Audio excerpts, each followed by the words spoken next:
আসসালামু আলাইকুম, welcome back to my channel. আজকে আমি আপনাদের সাথে শেয়ার করব অসাধারণ স্বাদের একটা বেগুন ভর্তা রেসিপি। এই ভর্তাটা তৈরি করার জন্য বেগুন পোড়ানো অথবা বেগুন সিদ্ধ করার কোনো প্রকারের ঝামেলাই করতে হয় না। আর একবার এই ভর্তাটা আপনি খেতে পারলে তাহলে কিন্তু বারবারই এই ভর্তা দিয়ে খেতে চাইবেন। ভর্তাটা তৈরি করার জন্য এখন আমি একটা মিডিয়াম সাইজের বেগুন নিয়েছি। এটা হচ্ছে একদম গোল বেগুনটা না, তবে এই ভর্তাটা তৈরি করার জন্য কিন্তু গোল বেগুনও নিয়ে নিতে পারবেন। এটা লম্বা যেই মোটা বেগুনটা থাকে সেই বেগুনটা আমি নিয়েছি। বেগুনটাকে কাটার আগে ধুয়ে নিয়েছি। আর যেরকম করে চাক ভাজি করি, তো চাক ভাজিটা সাধারণত একটু মোটা করি, তো এটা কিন্তু আরেকটু পাতলা করে নিয়েছি। এখন একটা বাটিতে নিয়েছি। তারপরে স্বাদ মতো লবণ আর দিয়ে দিচ্ছি হাফ চা চামচের চেয়েও একটু কম হলুদ গুঁড়া। লবণ আর হলুদটাকে ভালো করে বেগুনের গায়ে হাত দিয়ে মাখিয়ে নিচ্ছি। লবণ হলুদ মাখিয়ে নেওয়া হয়ে গিয়েছে। এখন আমি চলে যাব চুলায়।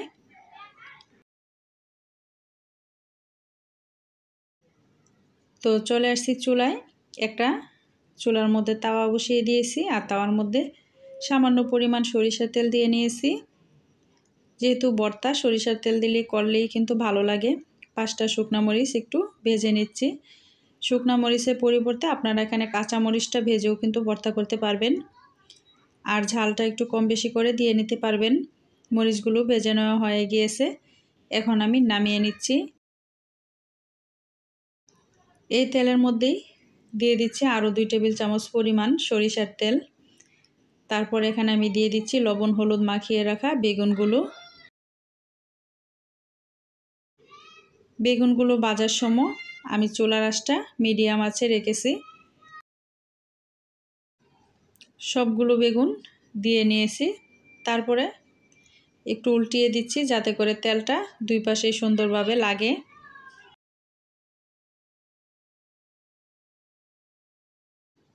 আমি 30 সেকেন্ড পরেই বেগুনগুলো উল্টিয়ে দিয়েছি। উল্টানো হয়ে যাওয়ার পরে দিয়ে দিচ্ছি একটা মিডিয়াম সাইজের রসুন, যে ইন্ডিয়ান বড় রসুনটা থাকে সেই রসুনটা দিয়ে নিলাম। তো রসুনের কোয়াগুলো দিয়ে আমি এভাবে বেগুনের সাথে ভেজে নিচ্ছি।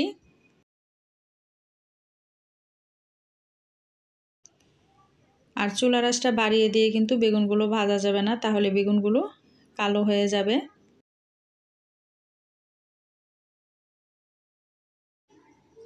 বেগুন সিদ্ধ হতে তেমন একটা সময় লাগে না।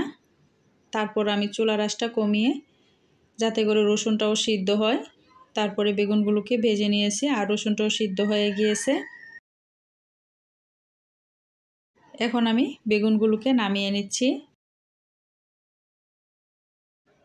তারপর এখন আমি চলে আসছি ভর্তাটা করার জন্য।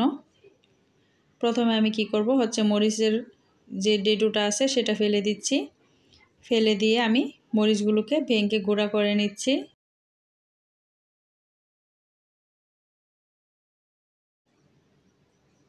মরিচগুলো গুঁড়া করে তারপর আমি রসুনটাকেও মরিচের সাথে মিশিয়ে আরেকটু মেখে নিচ্ছি।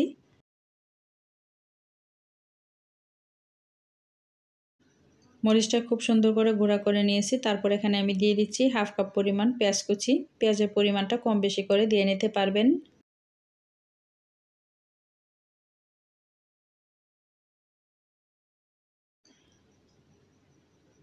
মরিচ আর রসুনের সাথে পেঁয়াজটাকে মাখিয়ে নিয়েছি।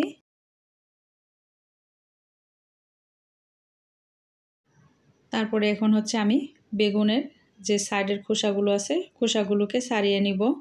আপনি চাইলে খোসা সহ এই ভর্তাটা করতে পারেন, তো আমি কিন্তু খোসাটা ফেলে দিচ্ছি। তারপরে পেঁয়াজ মরিচ বেগুন একসাথে ভালো করে মাখিয়ে নিচ্ছি।